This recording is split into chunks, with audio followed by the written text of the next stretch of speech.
ஆதித்யா சிவகங்கை டிஸ்ட்ரிக்ட்லேருந்து வரேன். எனக்கு சின்ன பிள்ளையிலேருந்து டாக்டர் ஆன ஆசை. இருந்தாலும் நீட்டில் நான் ஸ்கோர் பண்ண எக்ஸ்பெக்ட் பண்ண மார்க் கிடைக்கல.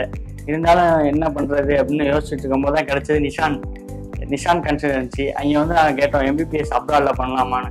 தாராளமாக பண்ணலாம் அப்படின்னாங்க. நிறையா அவங்கள்ட்ட வந்து கன்சல்ட் பண்ணோம். அப்போல்லாம் அவங்க நிறையா சொன்னது என்னன்னா, இங்கே வந்து நிறைய பேர் படிச்சிருக்காங்க, அங்கே அவங்களுக்கு எல்லாமே நல்லா இருக்கும் அப்படின்ற மாதிரி சொன்னாங்க. அதுவும் இல்லாமல் சீனியர்ஸ்கிட்ட நிறையா பேச வச்சாங்க. அது நமக்கு ரொம்ப ஹோப்பாகவே இருந்தது. கண்டிப்பாக நான் என்னோட டாக்டர் ஏம் அச்சீவ் பண்ணுவேன். அது காரணம் Nishan study centre. Thank you Nishan.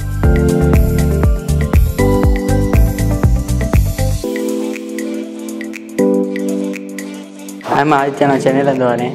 நான் உதயநா ஸ்டேட் மெடிக்கல் யூனிவர்சிட்டியில் ஃபஸ்ட் இயர் எம்பிஎஸ் சேர்ந்துருக்கேன். இங்கே வந்து ஹாஸ்டல் ஃபுட் எல்லாமே நல்லா இருக்குது. அதுதான் இன்றைக்கி வந்து ஃபஸ்ட்டு டே அனாட்டமி கிளாஸ், அதுவும் நல்லாவே இருந்துச்சு. Thanks to Nishan study service.